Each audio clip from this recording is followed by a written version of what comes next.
So friends, today's topic is very interesting topic. It's called wake up. My favorite topic. So many favorite topics I have. This is one of them, and my most favorite topic, wake up. It has different connotations. When we hear wake up,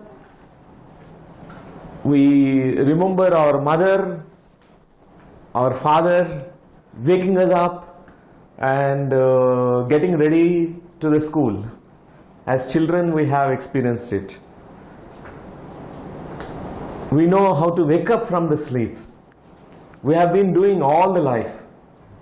It's very hard to wake up in the morning and coming for meditation class. It's also very difficult. But I appreciate all of you for taking out your time, waking up so early. Even in spite of this is a holiday. Because all 6 days you are working so hard, but one day you need a holiday, but still, for the sake of meditation class, you have sacrificed your sleep. Few more hours you sacrifice. You woke up early. I'm not talking about waking up from sleep, friends. Don't mistaken me about this topic. I mean different, meaning to this wake up. I mean spiritual wake up. Like how we are all sleeping most of the life. It seems we sleep for 33 years. If we live for 100 years, 1/3 of our life we are sleeping only. 1/3 of our life we are sleeping. And even if we are awake in the daily life, still we are sleeping only. I see people without life. Still they are lost in the dreamy world, lost somewhere. They're not here and now. So when we are talking about waking up, it means waking up in true sense to life. Life. Many people are not living at all. Though they are with open eyes, they woke up from their sleep, but still not living. They don't know what life is. They have not experienced what life is so far. They have experienced what is called programmed life. It was programmed, conditioned in their mind, in their computer. Life is eating, sleeping, and doing your job. Only that is life for many people. They define life that way. I am not talking about that life which is so stereotypic, routine, which is boredom, and which is like a machine can do that. A robot you can program. Wake up at 8 a.m., eat breakfast 8:30, go to school, college, or your job at 9:30, program, and eat lunch at 1 p.m., then come have tea and snacks in the afternoon 4:30. A robot lives that way. Very mechanical, machine. Man has become a biological machine. Just a machine. We are programmed, conditioned. Even our thoughts are conditioned. Even our thoughts are very routine thoughts. There is no special about the thoughts. Thoughts can be so creative, so brilliant, so quality thoughts. So much quality of thoughts we can experience, but we never even venture beyond our own, whatever the conditioned mind. We think the same. I'm not good enough. Oh, people laugh at me. They insult me. They mistreat me. They misunderstand me. I'm powerless. The same thoughts. The entire life is that way. It's like programmed. We are robots.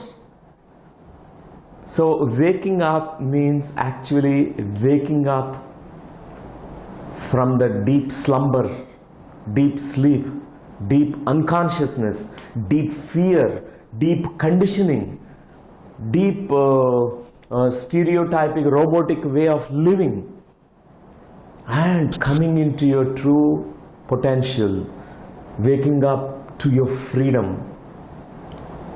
true freedom, where you are not caged. You are not caged anymore. You are not imprisoned. Otherwise, all of us, we are like prisoners of our own mind. We are caught in the prison of our mind. We don't know a different way of living at all. Very unconscious way of living. Waking up to our creativity, waking up to our freedom, waking up to our wisdom within, waking up to our Buddhahood, waking up to what is called our true potential. All that is called, I call it as wake up call. Today's topic is wake up.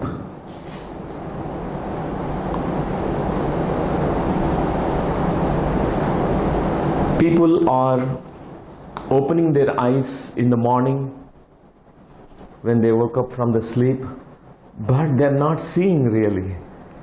Their eyes are only seeing what they're thinking in the mind. They can't see clearly things.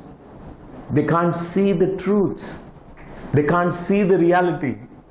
Even people, when they wake up, they start hearing the sounds. They only hear the sounds, noise, chaos, all that.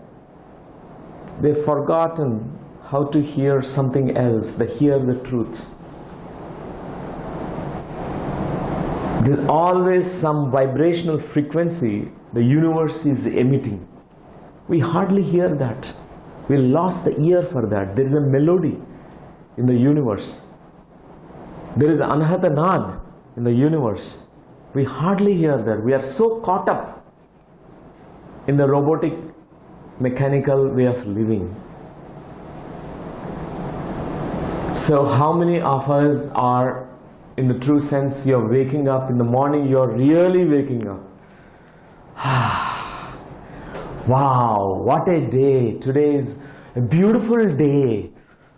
I wake up to my potential, I wake up to my creativity, wake up to my freedom, wake up to my true self, I wake up to my life.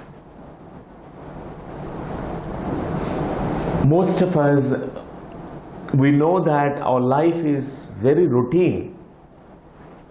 Whatever happened in the childhood, the same thing is happening, same thing. There's no difference at all in life. Same idli, same pachadi, same sambar. Every day same. There's nothing new. We never even try to make different idli also. Different quality idli. Different pyramid shaped idli. Why not venture into it? Today I will add a little more tomatoes into the chutney and try new experiment. Let me try a new taste today. We don't even venture about it.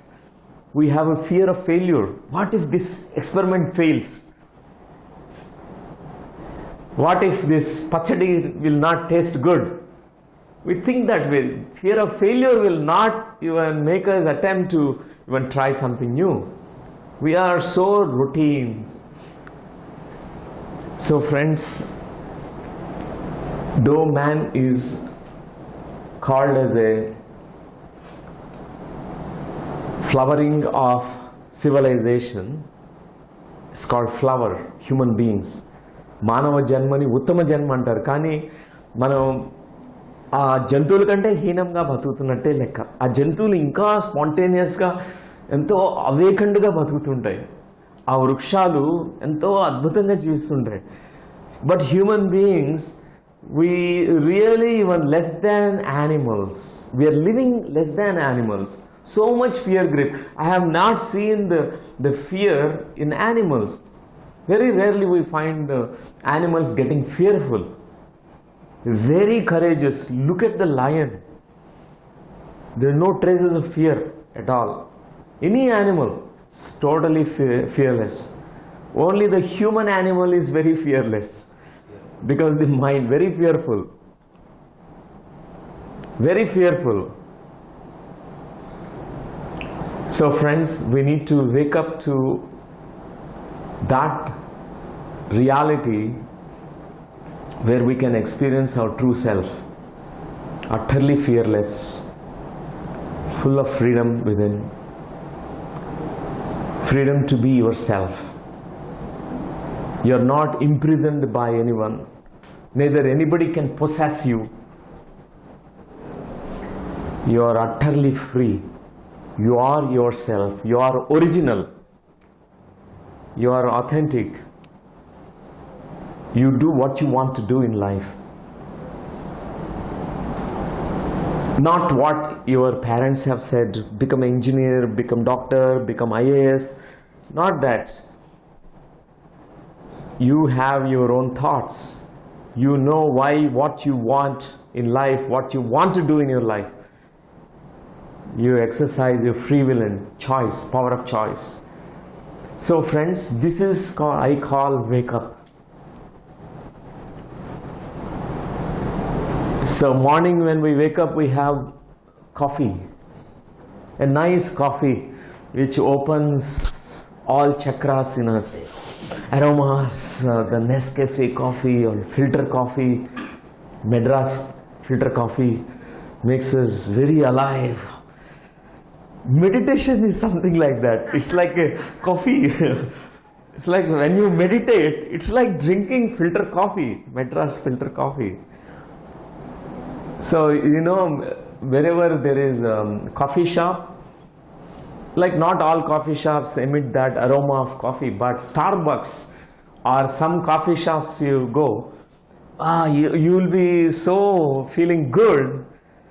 Many people, they don't want to drink coffee, but they want to smell only.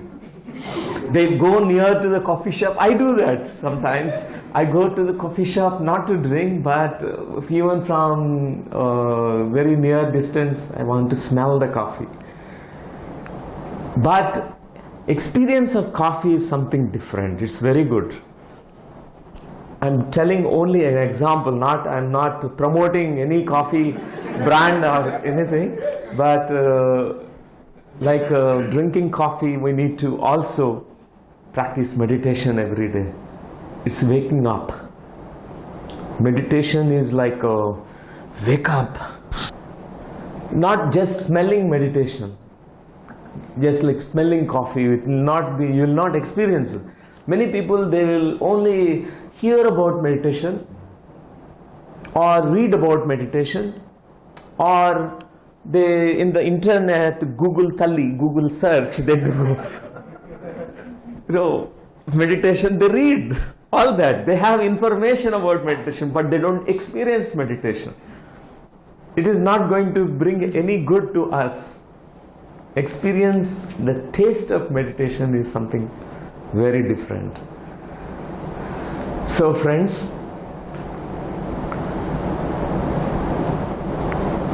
today is, even in spite of the holiday, you all came. You really was so interested. So I could see many people today, many new people also joining today. I'm very happy about it. Because all of us, there is some quest, search in us. Though we are sleeping, somewhere that small search begins. Somewhere we want to find out some answers. Somewhere there is Columbus in us. There is Thomas Alva Edison in us. Always new discoveries. There is Archimedes in us. Somewhere that quest is there as a spark in everyone. So our journey begins as a sleeper first. We sleep. Almost many lifetimes will be sleeping like that only. Means though you woke up from your sleep, but you're still sleeping. You are not awake fully. You're not living your life. You don't know yourself. That's what I call it as a sleeper state. Many of us, we are still sleeping, unconscious living, programmed living. So the quest makes us actually become a seeker. So there are 4 S. S, S, S, S. S means sleeper, S means seeker, S means seer, and S means speaker. So I will tell about each one of them. So next is seeker. A seeker is the one who is on the quest. Now the small Columbus in you have become big Columbus. Small Albert Einstein in you has become big Albert Einstein. The small Buddha in you, a spark Buddha, has become a big Buddha, seeker Buddha. Now you are a seeking Buddha. You are seeking answers. You want to find out who you are. You want to find out the reason for your suffering. Why there is pain in life? What is this life? Why people are miserable or in misery? Why people hurt you? You want to find out the reason. Your seeking starts. You want to seek answers. How many lifetimes we spend only in the known things, known world? How many lifetimes we wasted that way? Known things. Only these 5 physical senses, whatever they perceive, you are only living in that realm of world. Nothing else exists outside of this.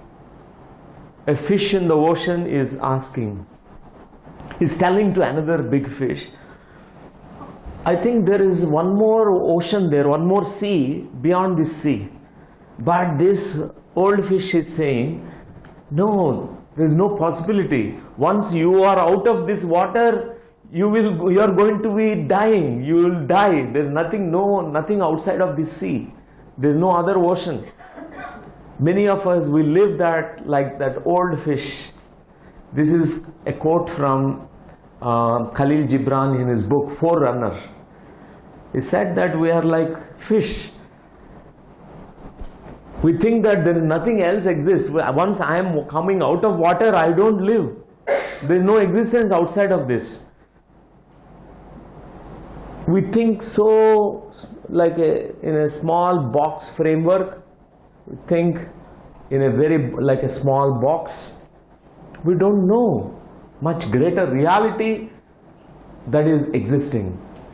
So friends, the seeking quality is there in everyone, but the seeker in us will be encouraged if you try to even start seeking, searching for answers. Initially the search is outside. You will search for happiness outside. You search happiness in your gold.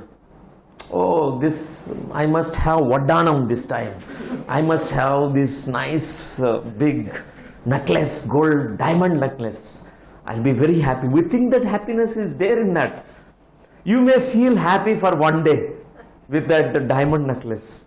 For one day you will feel happy, definitely. You will wear it 24 hours. You will not take it out, but it really suffocates you. When you are sleeping, you will forget that you are wearing diamond necklace. You will forget everything. But people are so caught with this thought that my happiness is there outside. First, initially we seek outside everything.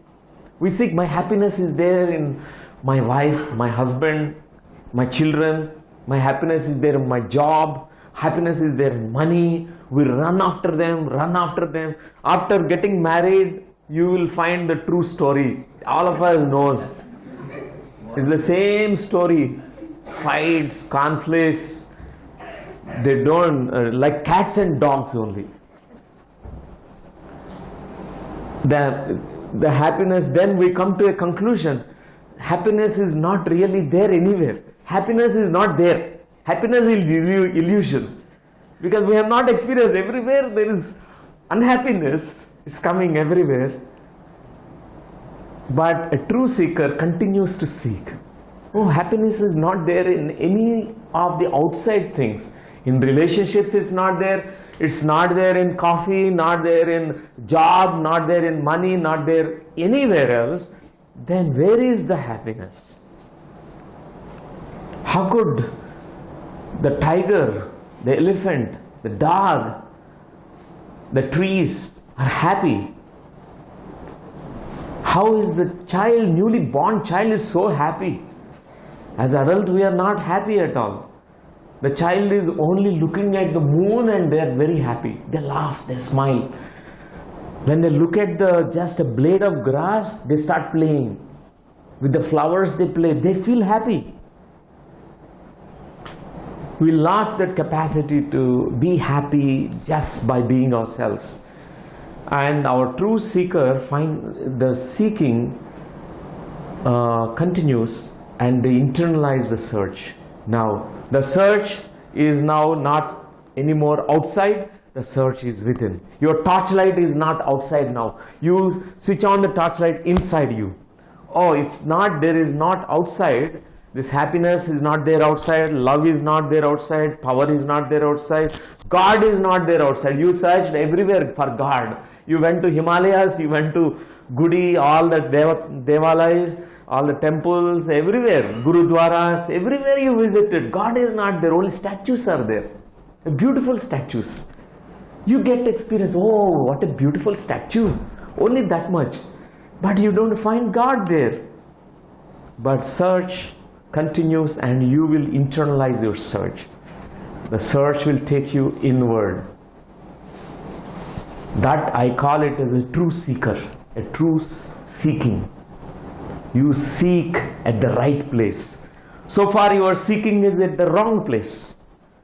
You are seeking, but you don't know what you are seeking, where to seek. Just like Mullah Nasruddin. He was also one day lost his sewing needle. మనం పిన్నులు కుట్టుకుంటాం కదా బట్టలు, అది ఎక్కడ పడిపోయింది. ఆయన ఏం చేస్తున్నాడంటే బయట వాళ్ళ ఇంటి బయట ఒక స్ట్రీట్ ల్యాంప్ ఉంది, ఆ స్ట్రీట్ ల్యాంప్ కింద సెర్చ్ చేస్తున్నాడు ఆయన. పడింది వేరే చోట, ఎతికేది వేరే చోట.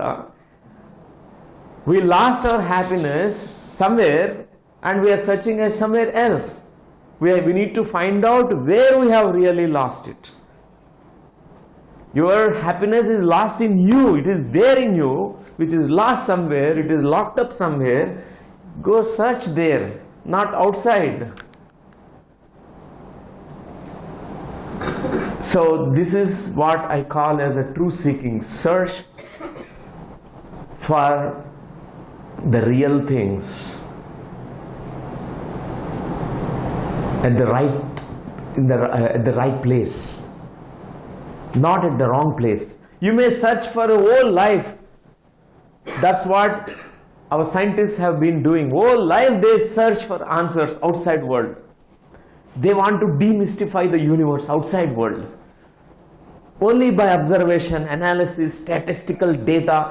Harvard University, they do a lot of data analysis.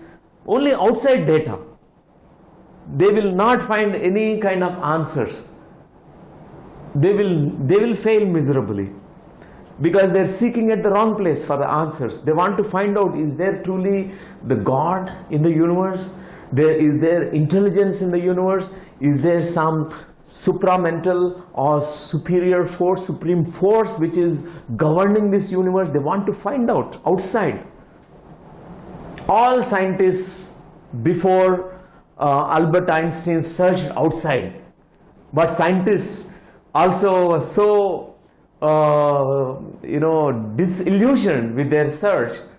Many they given up, they became depressed, they committed suicide, many of them, because they can't find the answers outside world. They are very, very unhappy. But Albert Einstein, the scientists have changed completely the direction of the thought. He said there is energy that creates matter. We thought matter is creating energy, not matter is creating consciousness, but consciousness is creating matter. He completely turned upside down everything.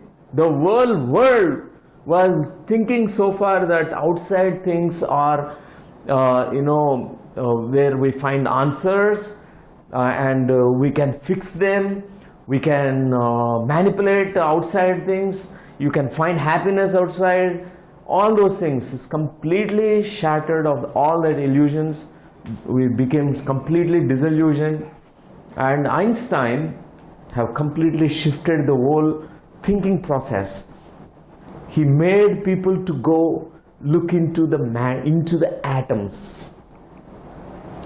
Not only into the atoms, into the subatomic particles. The search actually started internalizing. And Albert Einstein is not only a great scientist, he's a spiritual scientist. At a very younger age, there's some spiritual seeds that are there in him.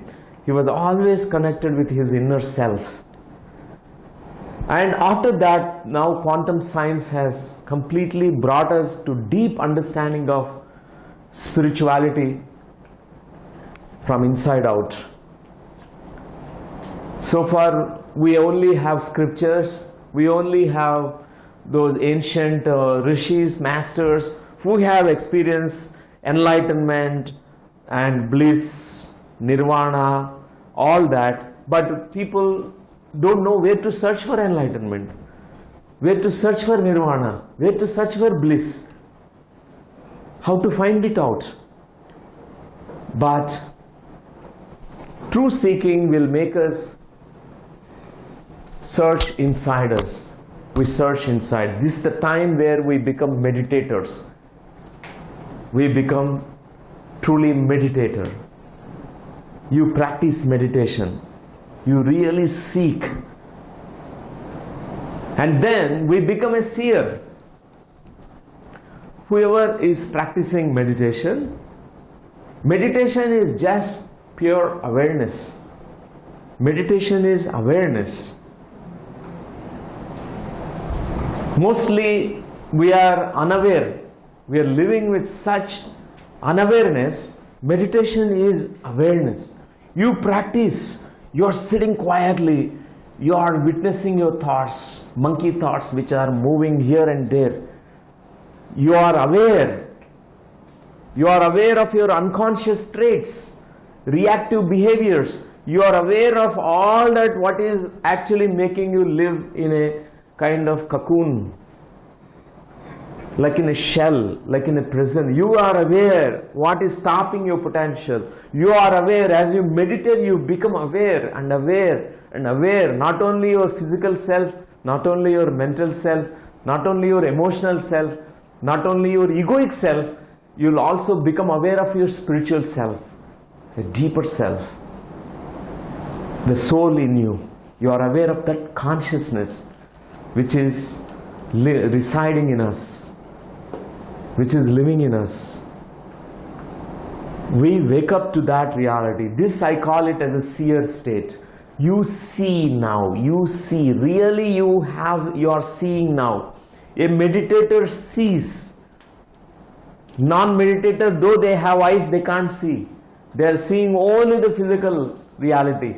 But a meditator sees not only the physical reality, but even what is creating, what is behind this physical reality, what kind of energetic frequencies created this physical reality is known by all meditators.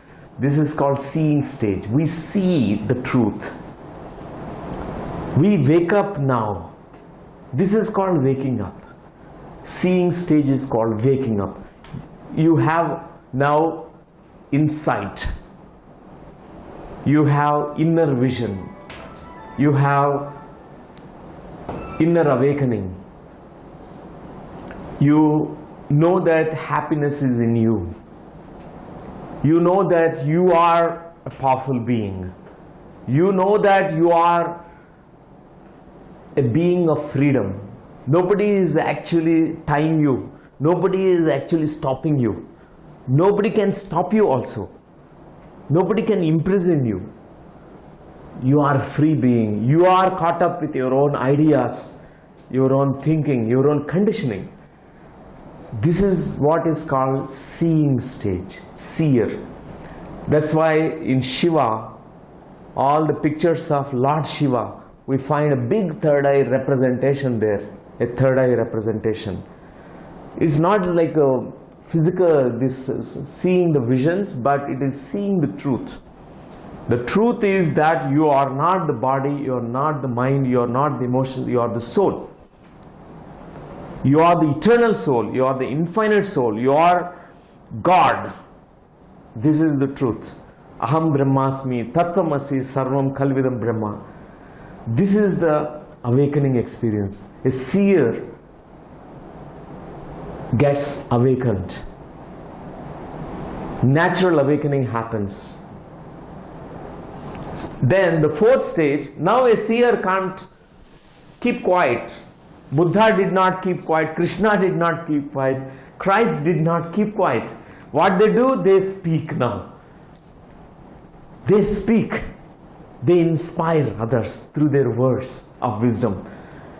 Before enlightenment, all rubbish words will be speaking. All the nonsense words. We speak blah blah blah.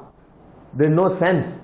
All the routine things we speak, and mostly gossip, mostly spreading rumors, mostly negative. We don't know what to speak also. But after meditation, after your enlightenment, we really speak. Our tongue really speaks only the eternal truths. This can't lie. This utters the truth. It is supposed to utter only truth. But before enlightenment, it is not possible. We tell a lot of lies. One lie we tell is, this is the only reality that is existing. If I die, that means it's the end of life. My life began with birth and ending with death. That's what is a lie we are telling to ourselves and others also. But when we wake up, we tell a different story, a different truth. We utter the truth. Oh, before I was born, I was existing. After I die, I continue to exist. I am an eternal being. I am God. So are you. You are also God. We are all enclosed in physical flesh bodies.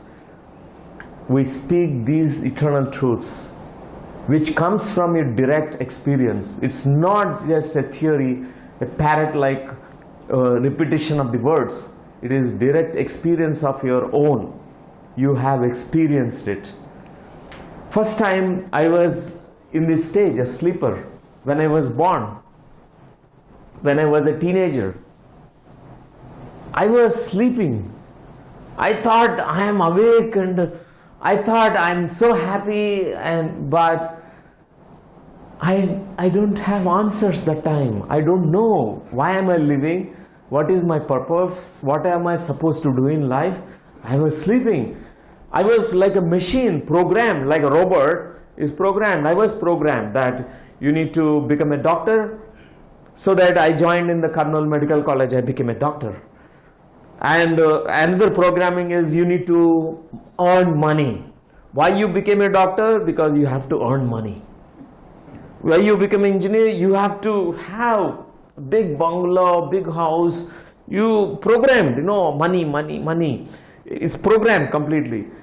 And that time I learned my seeker in me was awakened. I was seeking.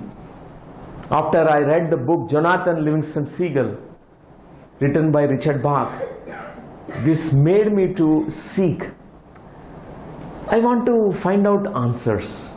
Like Jonathan, in that story of the book, that Jonathan Livingston Seagull is a beautiful bird. It is not like other crowd, other mass of birds, where all of them, they seek only food, survival, happiness, outside of things. They fight, they sleep, every day the same. They take breakfast, they fight there for the breakfast, they fight for money, they fight for relationships, they go on fighting and fighting until he was so disillusioned. Oh, is this the life? Am I born to fight like this every day? Am I born to only be miserable creature? Am I born to suffer only? And Jonathan Livingston have the courage. He asked several questions. What is this life? Where is the real happiness lies? What is the truth? What am I supposed to do in this life? Who am I? These questions came. This book has inspired me to become a seeker. And I met my guru, Brahmashri Patriji. He said, if you want to find out the answers, don't stop going to gurus, he said. Don't go to guru and touch their feet, and the guru will not give you anything. He said, though I know all my answers, I found out the answers, I can't give you. If I give you, it is like I'm peeling a banana and chewing it and putting it in your mouth. Do you want to eat that kind of banana? He asked me. No, I said, I want to taste myself the banana. I know how to peel the banana and eat it. He said, enlightenment is like that. All the answers are there within you. I'll teach you the tool, the method of meditation. Then I became a sincere practitioner of meditation. From that day, 1989, November 14th, I started my meditation. I never ended it. Every day I practice meditation. Every day, at least 1 hour, I practice meditation. I know how much it is important. There are many discoveries that we make, inner discoveries. The inner world is so vast. One of the biggest things that happened is meeting my guru and learning meditation from this great teacher who given me the right direction. He did not give me the answers at all. Actually, he said, I will not speak to you for 40 days. Come only after 40 days, I will speak to you. Meanwhile, in this 40 days, 3 hours meditation every day he prescribed me. 3 hours. I used to do 1 hour, breaking in between, 1 hour, 3 hours meditation. So after 40 days only I reached back to him. I told him, yes, first time I felt the energy. First time I felt that there is something else other than this physical body. There's something bigger than whatever that we physically perceive. Whatever our sensory organs giving some kind of picture inside us. There's much more bigger version of reality that is existing in us. I realized it. I continue to practice it. And within no time I had my seeing stage that I reached. I understood the Maya. I understood the illusions of how we are caught, how I was caught. I realized I was caught in a kind of illusion. I was programmed. I was completely brainwashed by society, my father, my mother, my parents, my family members. They said, we are here to only eat, do job and sleep. That's what, and marry and get babies and live happily. That's what is the life. But I woke up. That day I woke up. This is not the life. People, it is so routine. They have all the automated robotic way of living. This is not the really life. I woke up to a new understanding, a new insight, a new realization. And from that day onwards, completely I stopped living that kind of automated life. like a machine life. I said, I will quit medical profession. My father asked me, who will give you the bread? Who will feed you food? Because you need to eat food, you need to pay your bills. Who will give you? I said, it doesn't matter. I want to become a meditator, and for me that is most important. I may starve to die, but I will be so happy. I followed my path. I followed it. I don't want to fall into that again illusion, caught up there. Then I realized, living in my own free will and freedom, whatever I was not asking also was given to me. I was supported. The whole universe supports you. Whole universe supports whatever you think. Every thought is supported by universe. For example, you want to make money. Universe says, so be it. You will make money, but you're caught there.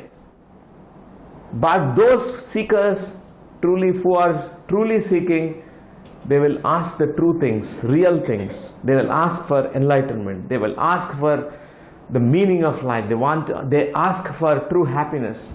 They ask for the wisdom. That's what we need to seek. Those who seek that, universe also says tathastu, so be it. Supports. Whatever is needed for you, the universe sends all the time. Which supports, validates your thoughts. So friends, then from 92 onwards, I never stopped speaking. There's a great impulse, urge came to me that I need to go and every day at least few people I need to teach meditation. I can't stop. There's something, that huge thing that want to flow out. And I tried so hard to teach meditation to my father.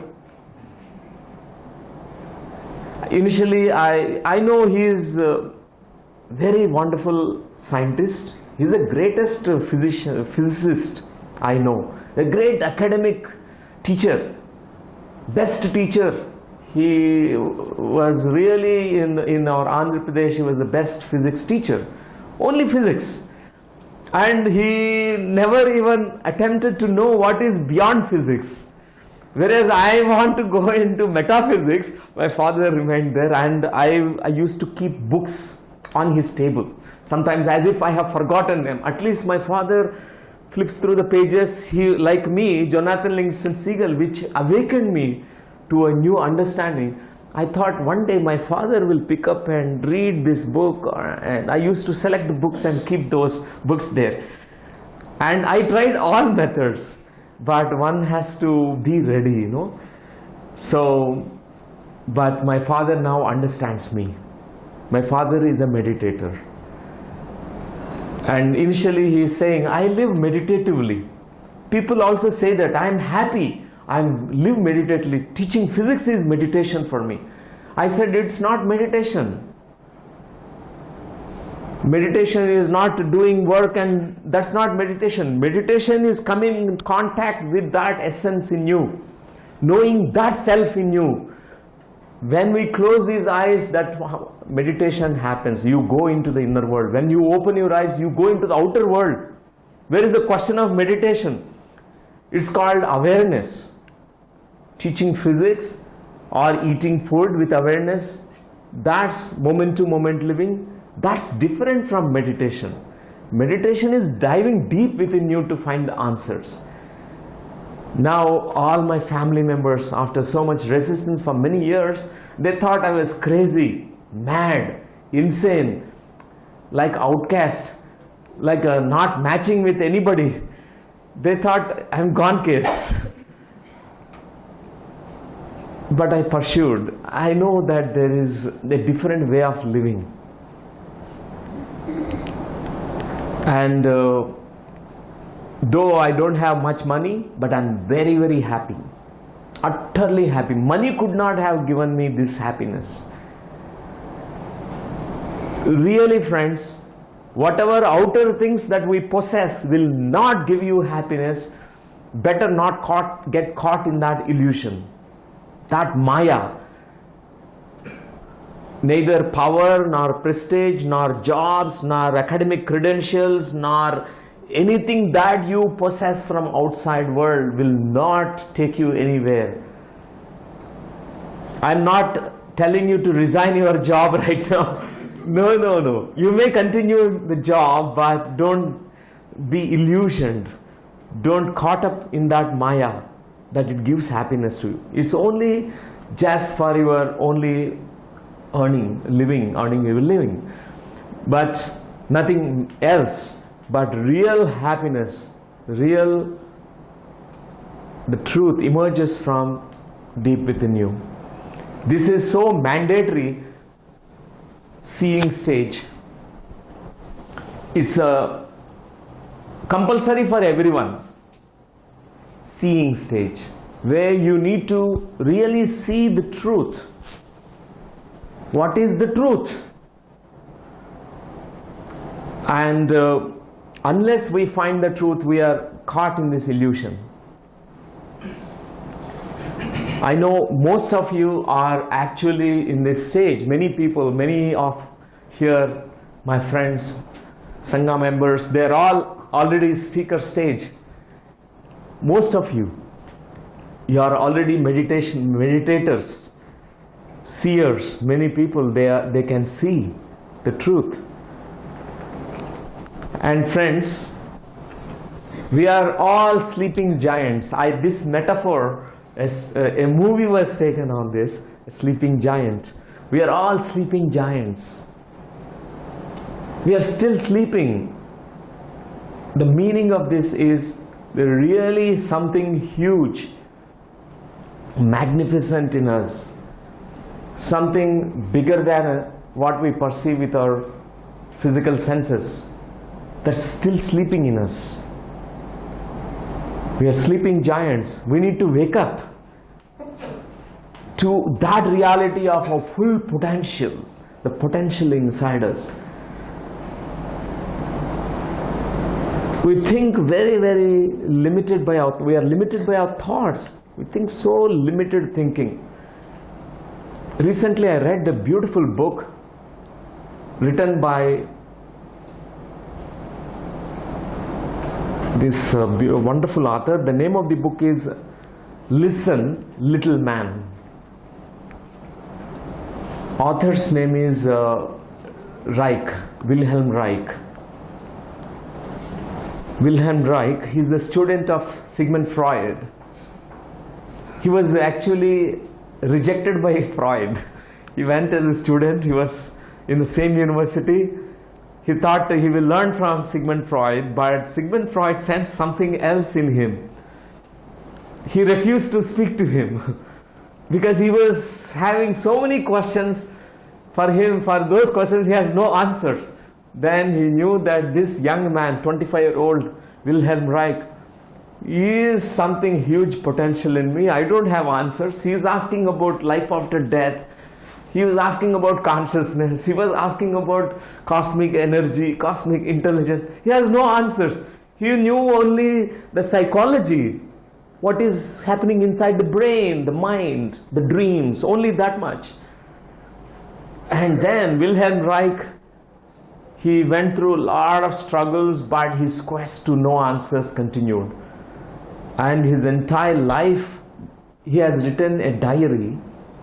It is unpublished, but later on, after his death, people published it. This book is Listen, Little Man. It's all his biography, his autobiography he has written. In that, I could see all his entire journey, how much he was judged by people. He said he called all people as little men, have little thinking only. They think little. They don't know the bigger or the vast things. They think only survival. Kana, pina, sona. That is the goal of life. He said, look at this, listen, little man. There's something else to life. Wake up. He was such a pioneer. He even ventured into beyond psychology, conventional psychology. He has broken all the traditions. His medical license was cancelled because he was not actually, following whatever conventional psychology that was taught there. He was actually, most of his patients were completely cured with least effort, where it takes so much drugging, so much drugs that they give psychiatrists, psychologists, and so many psychotherapy sessions. But his session is only 1 or 2 sessions, people used to become all right. But his medical license was cancelled because he's not following the rules, the psychology, traditional psychology. And he was put into the jail also, imprisoned. When he was in the jail, he has written this book. What a little men they are. They're caught, they're living like frogs in a well. They don't know about vast. He told about our orgone energy, the energy that is getting freezed in the body, which is creating illnesses. Now quantum science is validating all the findings of Wilhelm Reich. Now the American universities are now taking his literature and studying about it. But he was in the prison, he was not given food, he died.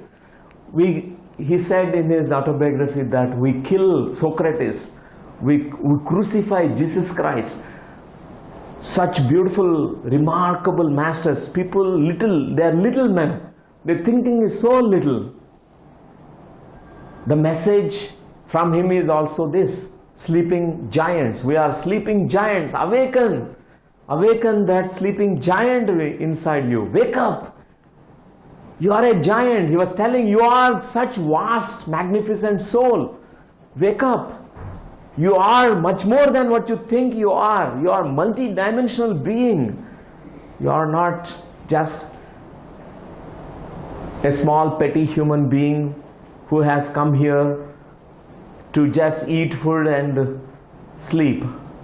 You have come here to have multi-dimensional experiences. Such a beautiful message. So friends, the traits of unconscious living, characteristics of unconscious living. You find that people are caught in the reactive behaviors. They only just react every time. They react. They know only that way. Very defensive way of living. Programmed living, conditioned living, and fearful living. So much fear. Everything fearful. In the eyes we can see the fear in people. When you look deeply into the eyes. Before I never used to look into the eyes of people. But after I became a meditator, I look into the eyes of people. Eyes tells the story. I can see everything reflected here in the eyes. You find people who are awakened, they have clear eyes. Their eyes, they speak.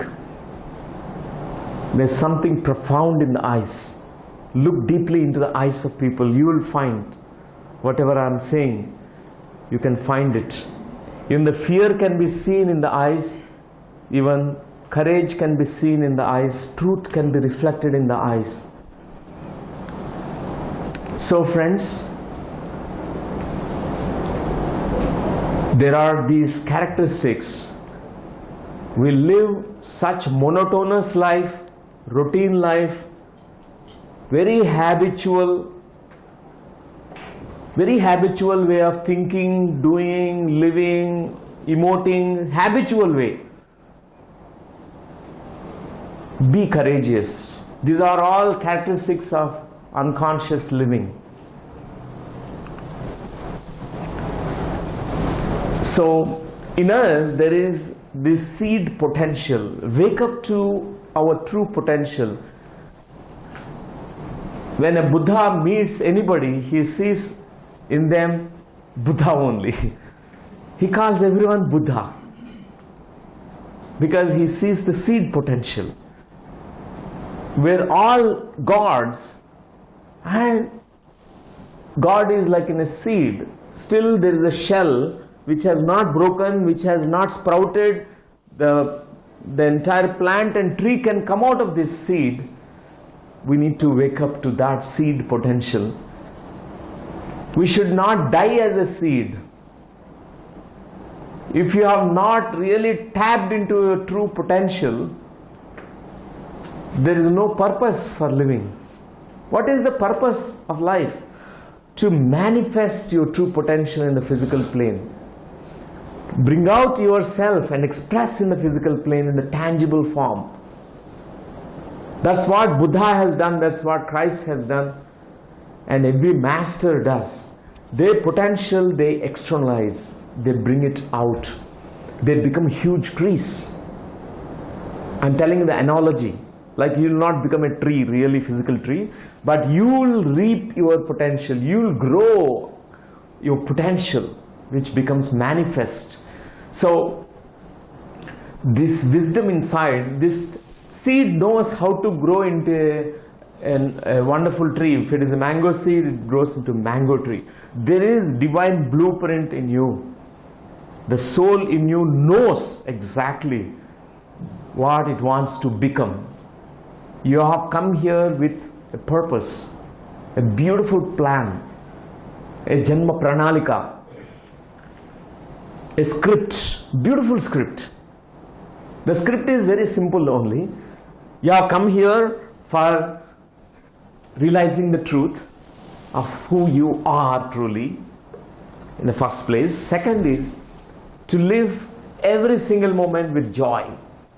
You have come for primarily these two purposes. To know who you are while you are in the embodied state, in the physical body.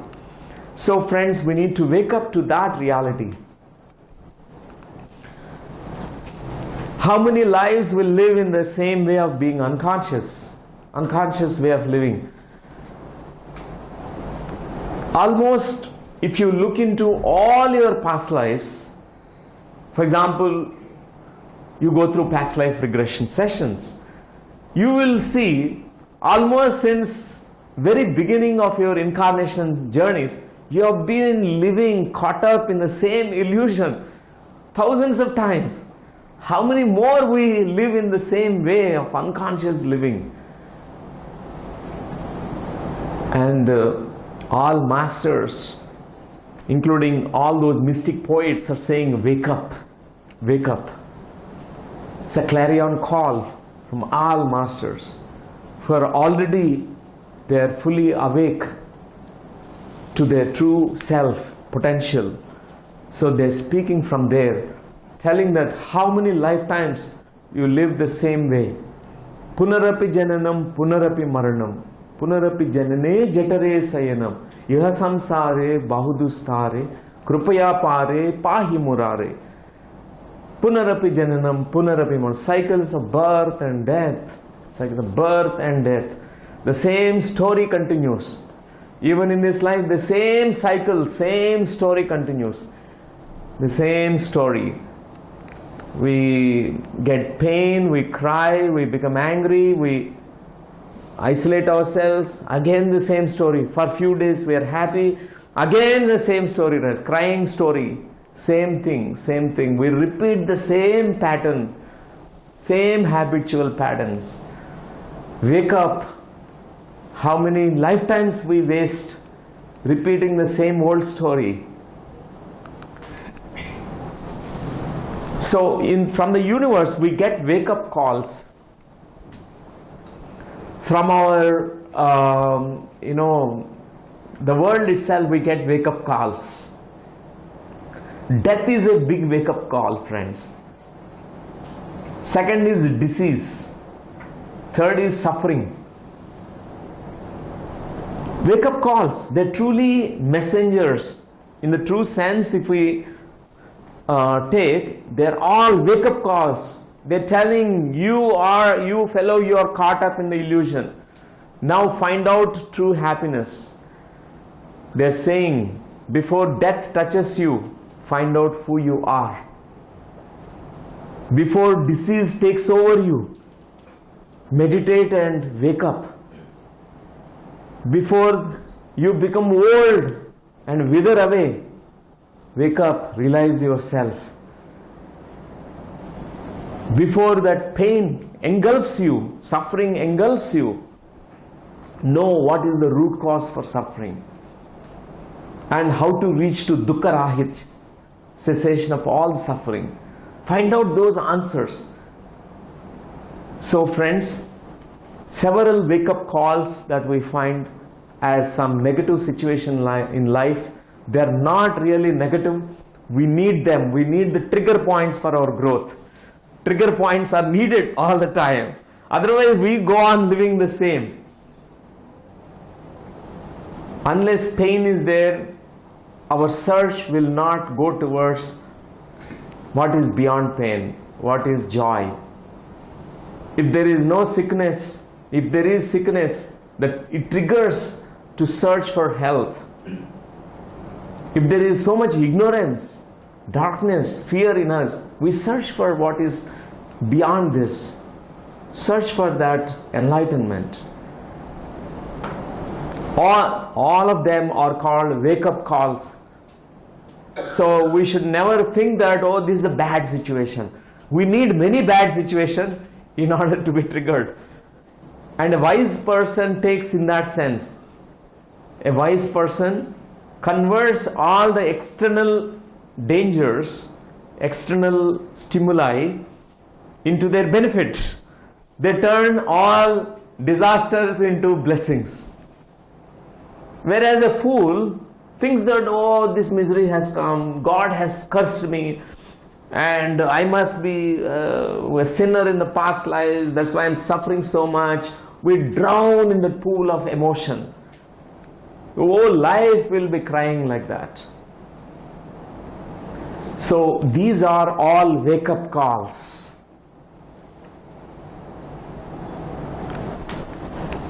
And Yogi Vemanacharya said, don't search outside. These wake-up calls will trigger your search. Search inside. Manasuloni mukti Mariokka chotanu వెదుకుబోవాడు వెర్రివాడు గొర్రె చంకబెట్టి గొల్లె వెతుకు రీతి విశ్వదాభిరామ వినురవేమ. మనసులోని ముక్తి. Enlightenment is not outside. Our God is not outside. మనసులోని ముక్తి మరి ఒక్క చోటను. Whoever is trying to find that God, enlightenment outside of them, he is calling them as fools. They will never find it. He said, internalize the search. Find out. It is there in you. Wake up. Wake up. It's a clarion call. Wake up. You are waking me up to the time. Yes. Another 5 minutes. So, we need to wake up. Like how a shepherd is keeping his goat in his armpit, small goat.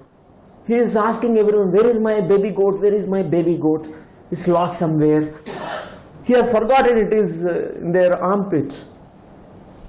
It's the same story. All of us, we are searching, searching, searching. We are lost in the search.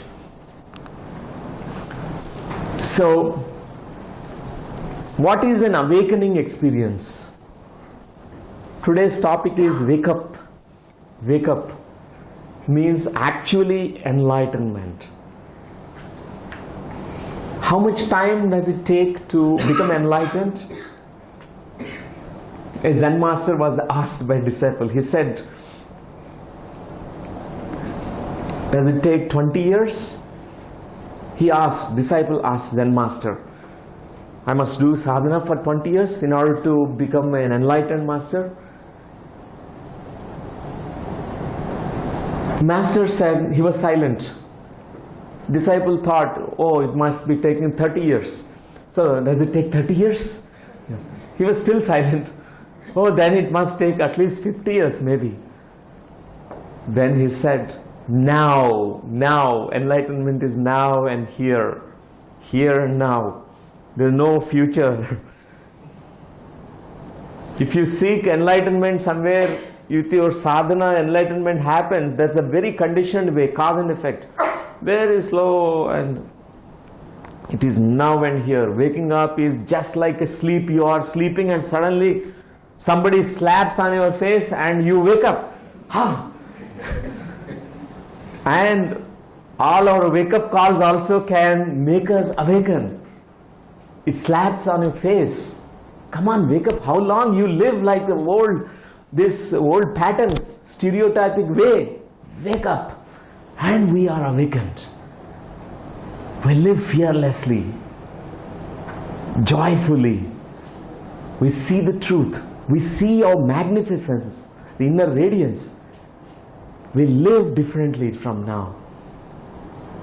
Knowing that you are the happiness, you are the joy, you are the truth, you are the center of the universe, you are the master of your being. This is called awakening experience. I have given a small brief abbreviation for each one. Awaken. A means awareness. It begins with awareness. Practice lot of awareness, lot of satipatthana. Buddha said satipatthana. Be mindful of your mind. What's happening here? Be mindful of your breath. Mindful of your physical body. Mindful of eating. Mindful of your walking. Be mindful of everything that's happening in life. Be mindful. Be aware. Apramatatato jivinchadam. Erukato jivinchadam. Those who are aware beings, there is no negativity in their minds at all. It's like just like if there is no security guard for the home, your house is empty, the thieves will come. Your doors are not locked. For example, you are not there. What will happen? Thieves will find. It's totally dark and thieves will come. If there is light in the home, if there is somebody living in the home, thieves will come to know. They will not come to that home. Even in our mind, all the thoughts are like thieves. They bother you. The routine thoughts, habitual thoughts, destructive thoughts, negative thoughts. When you are aware, awareness is like a security guard. You are watching. What is the duty of security guard? The whole night they will be watching. So if you are mindful of your breathing, you are mindful of your mind, your thought process, negative thoughts will not come. Neither positive thoughts. All of thoughts dissolve. Be aware. This is what I call awareness. W is a state, warrior to warrior state. Become aware of your fearful living. Become fearless. Instead of becoming a warrior, become a warrior, an enlightened warrior, a peaceful warrior. Warrior has only this moment. The warrior knows that any moment my life can go away. That's why he is full of life force. A true warrior. All meditators are real yodhas.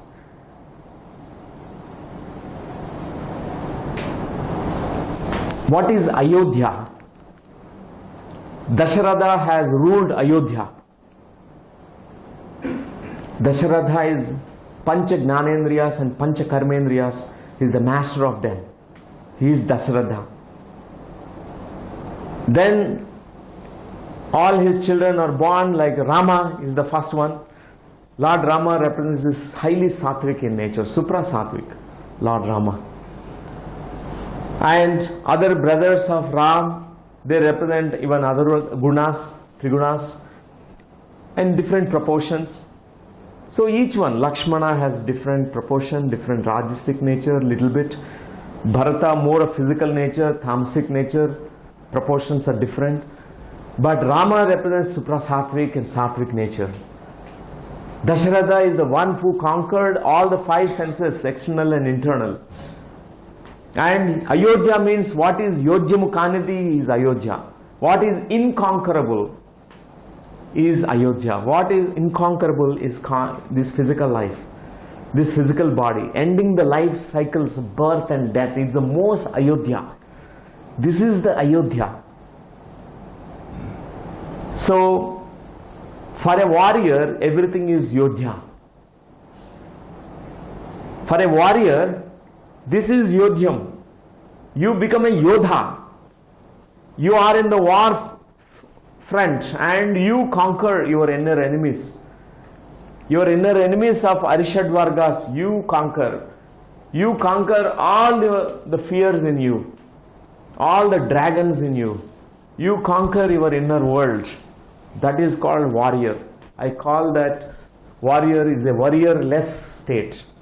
He is not a warrior. And A is awaken the grander version of you. Awaken to the grander version of you. Awaken to the grander version of you. This is what you see with physical perceptual organs in a limited version of you. You are not the just two eyes and this ears and two nostrils. It is not the definition of you. If somebody asks you how do you define yourself? You can't say, I have 2 ears, 2 eyes, 2 nostrils and a nose. You can't say that. You can't say about internal organs. My liver is this size, my weight is 75 kilos, and my height is 7 or 5, 6. That's not you. That's only a smaller version, little version of you, physical version of you. There's something else in you which is a grander version of you. When Subbareddy, who is Subbareddy? He is not just the physical body.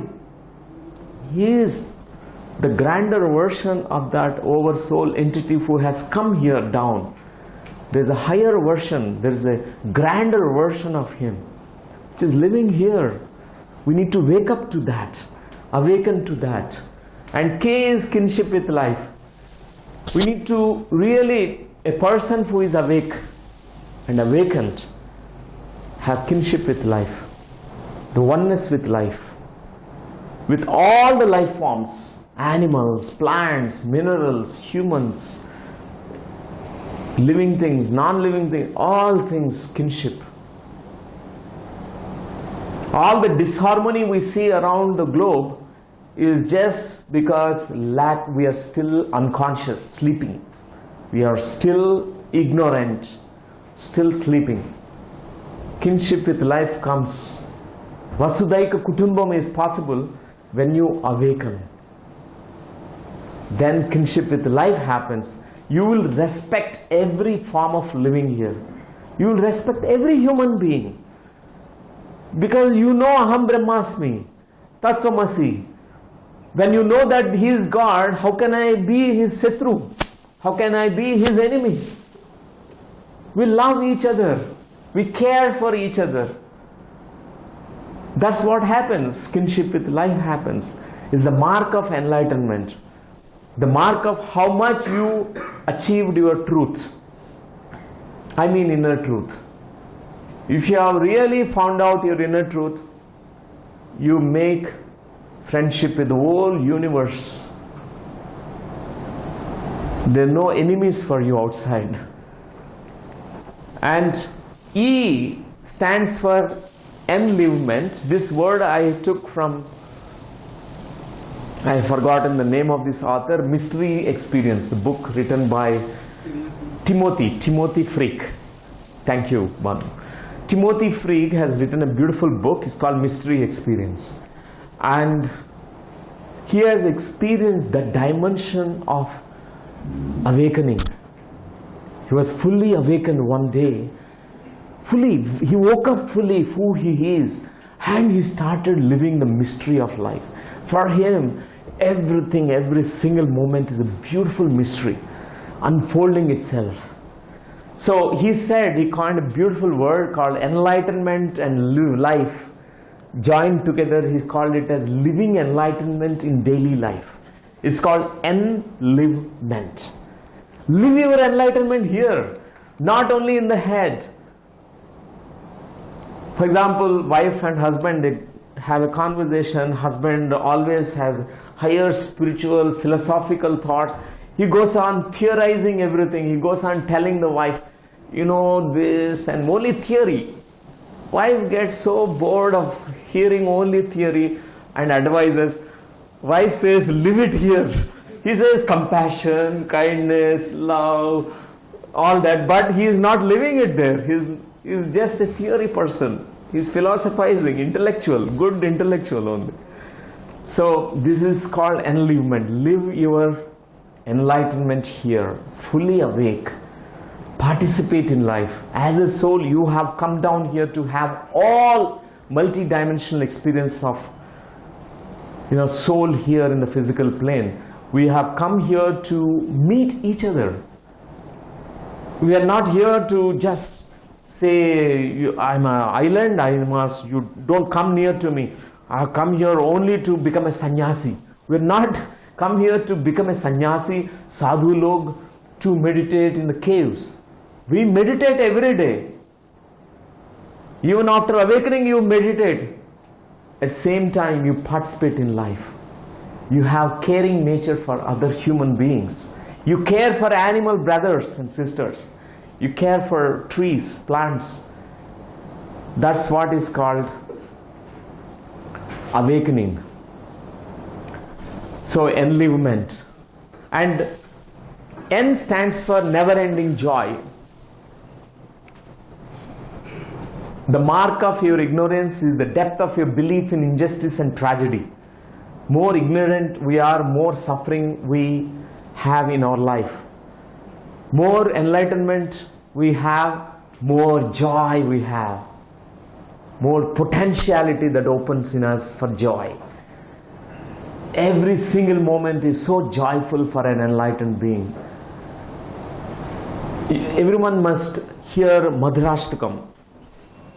Madhurashtakam is one of the very beautiful poem which conveys the true meaning of this.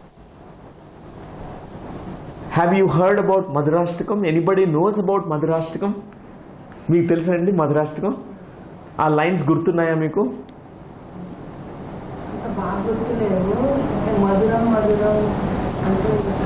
మధురం మధురం. Everything is sweet in life. He says, pain is madhuram. Pleasure also is madhuram. Nectar is madhuram. Flower is also madhuram. And honeybee is also madhuram. Honey is also madhuram. And all dualities are madhuram only. Manam madhuram, avmanam madhuram. All things are madhuram only, sweet. Why are you have complaints when everything is madhuram? This is an experience. So that Krishna, Lord Krishna, is really the Adipati, Madhuradipati. He is the really champion. He has reached the pinnacles of Madhuram. Really an awakened person lives Madhuram. For him everything is sweet. Everything is fully joy, full of joy every single moment. If you lose your job, you will feel happy. Oh, I'm losing my job, I can meditate more. If you get job also, you will have happiness. When Aurobindo was imprisoned, he was from Kolkata, he was imprisoned, he was put in the jail. Everyone feels unhappy, right? But he felt very happy. For years he was inside the jail. He has written a scripture there. A nice, he has given a lot of knowledge, wisdom. It came out from him. Lot of meditation happened. A wise person feels madhuram for everything. Everything is madhuram. What is there which is not madhuram? Everything is madhuram.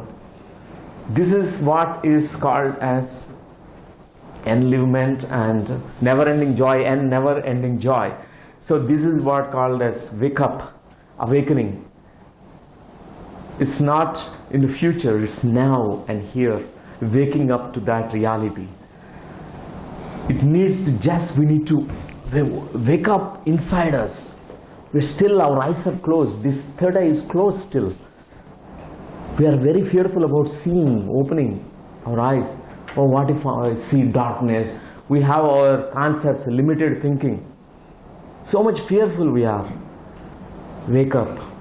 So friends, such beautiful to meet all of you on this day.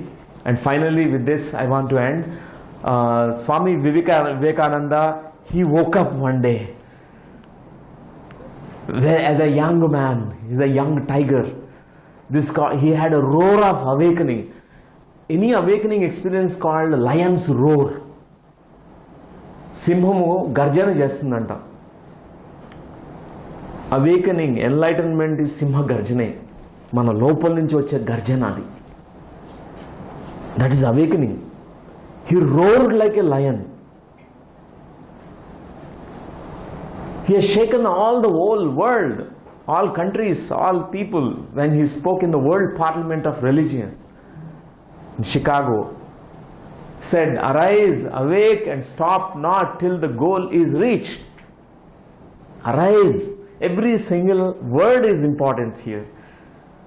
Arise, awake, stop, don't stop, stop not till the goal is achieved. Your goal is not money, goal is not getting married and having babies. That's not your goal. Maybe that's one of the processes of life, byproducts of life living here, but that's not the goal. Your true goal is knowing who you are, your self-realization. True goal is you are finding your true happiness inside you. True goal is actually freedom. Freedom from cycles of birth and death. Freedom from all the patterns, old patterns of fearful living. That is called true waking up. Awake. Stop not till the goal is reached. That's your goal. So friends, let us practice few minutes of meditation now. 5 minutes meditation, because many beginners have come today. It's a good opportunity to really practice. This practice of meditation really can bring you awakening experience. Any moment it can happen. Right this moment it can happen.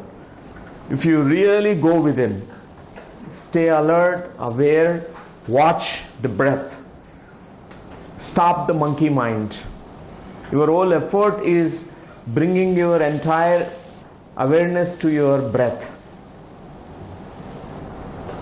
Sitting with your eyes closed, joining the two hands together, and observe the breath. Notice your inhalation and your exhalation. Nothing else to do. Just watch the breath. సుఖాసనంలో కూర్చుని చేతి వేళ్ళు కలిపి కట్టుకుని వీలైనంత నిటారుగా కూర్చుని హాయిగా మన శ్వాస మీద ధ్యాస పెడదాం.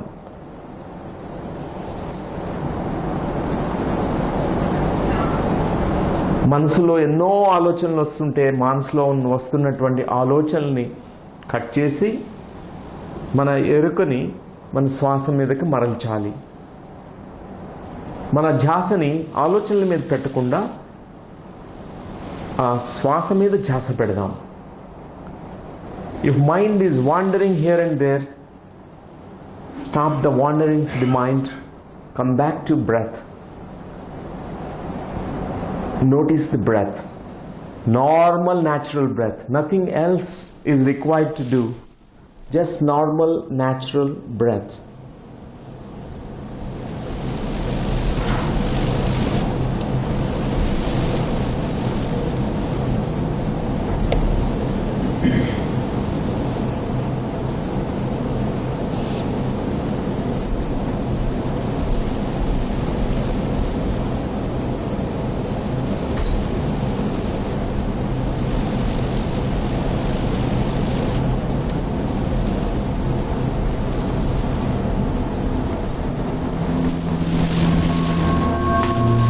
Just be. Stay alert.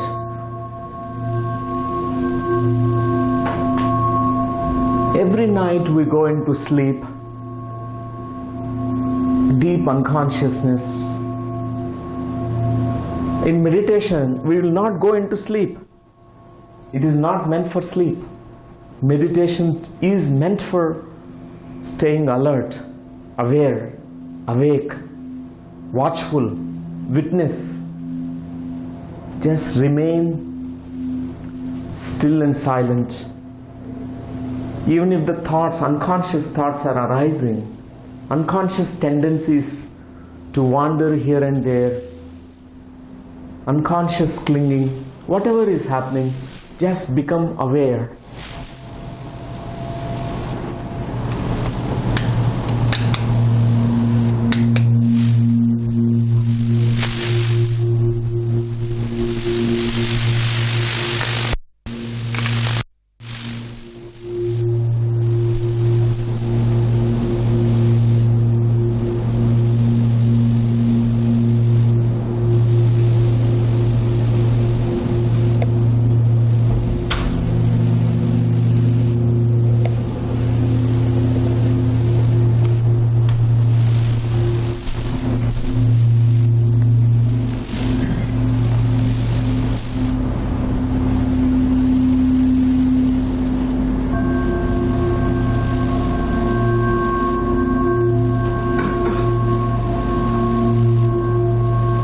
If there is sleepiness that's coming into you, become aware of the sleepiness.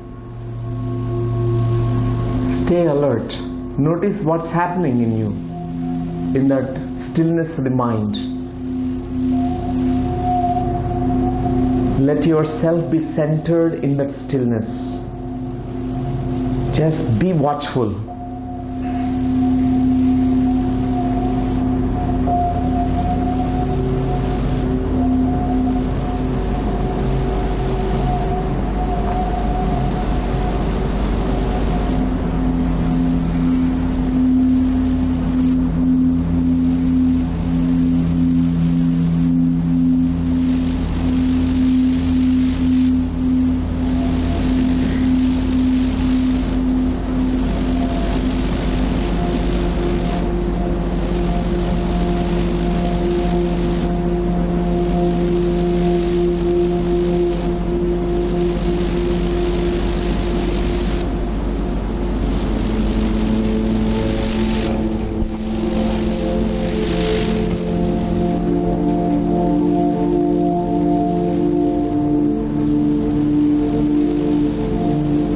Another 4 minutes.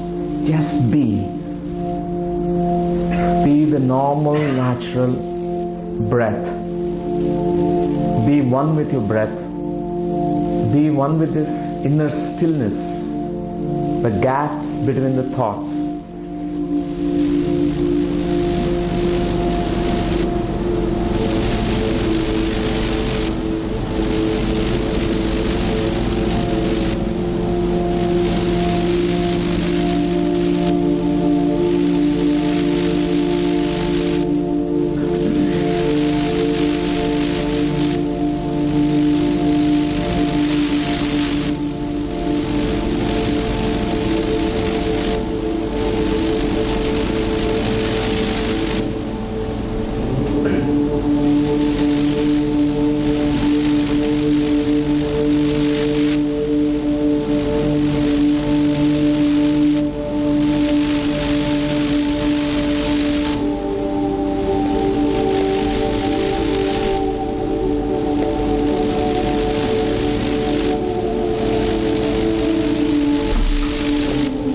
Last 3 minutes.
Last 2 minutes.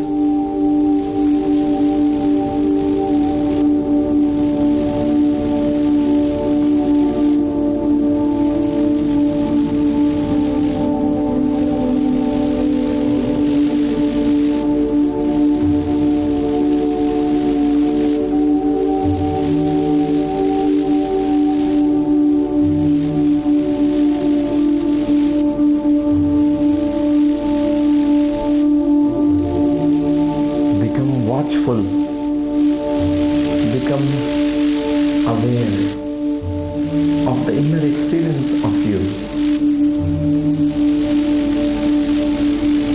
Become that. Whatever is watching, be that witnessing awareness itself. Last 1 minute.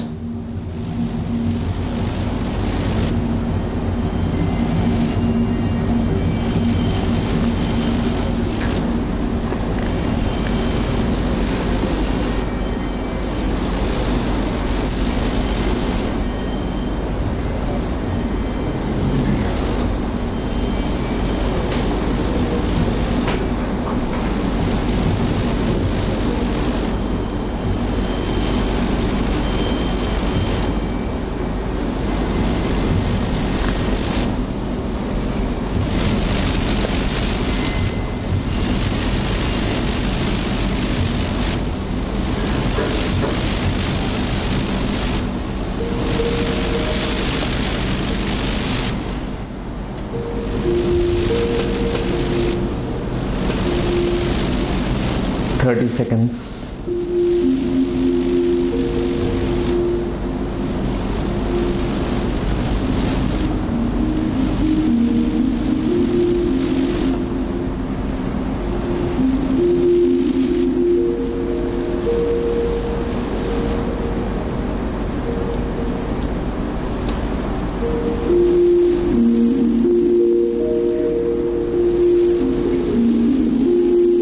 15 seconds.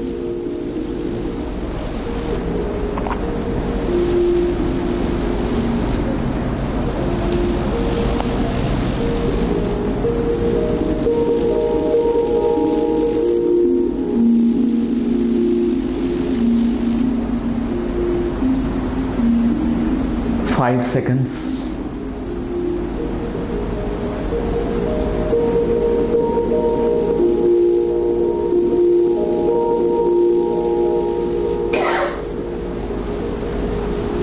4, 3, 2, 1 and 0. Okay friends, whenever you are ready, you may slowly open your eyes by touching your eyes with your fingers.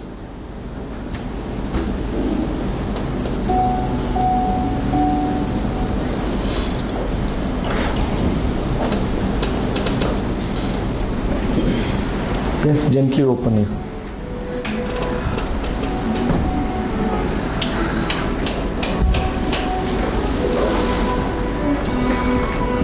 That's wonderful, friends. Yeah.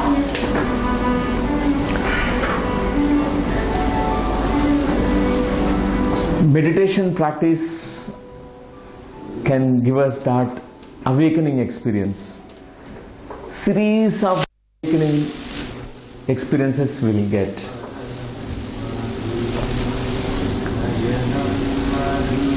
We hear this once.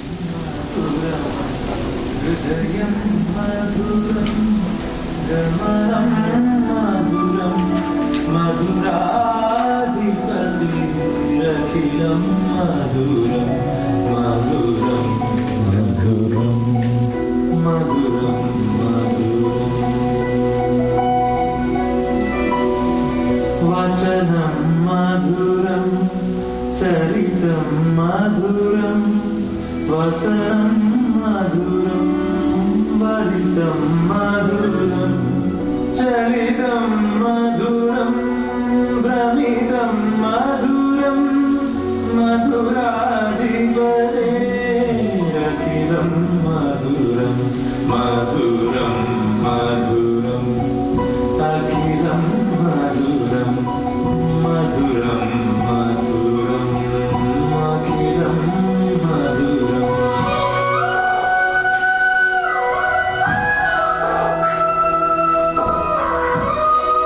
This is the waking up. This song is a wake up song. This is what is truth. Everything is Madhuram.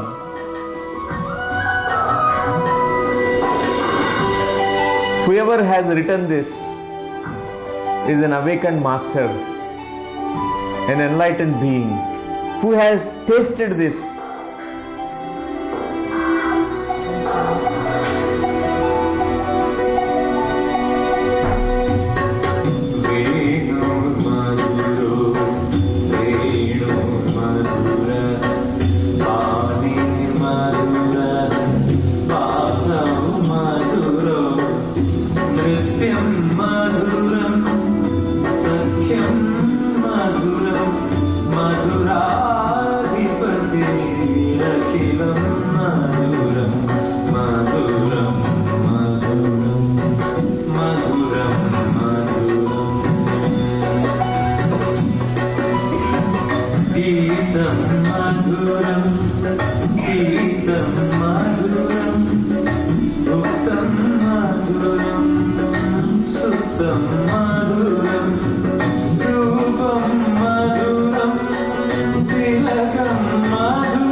Let us clap for this Madhurashtakam. So, we can't postpone our enlightenment. One thing which we can all do is wake up. Wake up. This moment itself. We have already postponed it. Many lifetimes of postponement happened. It's too late. Wake up now and wake up to that who you are truly. You're already that, what you are, want to become. You're already that. Wake up to that self in you. You're already arrived. Don't think in a linear way. Don't think that you do this, do that, and then you'll reach. Already there. You just need to open your eyes from inside. Wake up. That Jagruti is this moment. That awakening is this very moment. It's the potentiality that we all have. The possibility of enlightenment is there for everyone, irrespective of your linear incarnation cycles. You might have incarnated already thousands of lifetimes. Doesn't matter. You may be a beginner now. Doesn't matter. You can wake up now.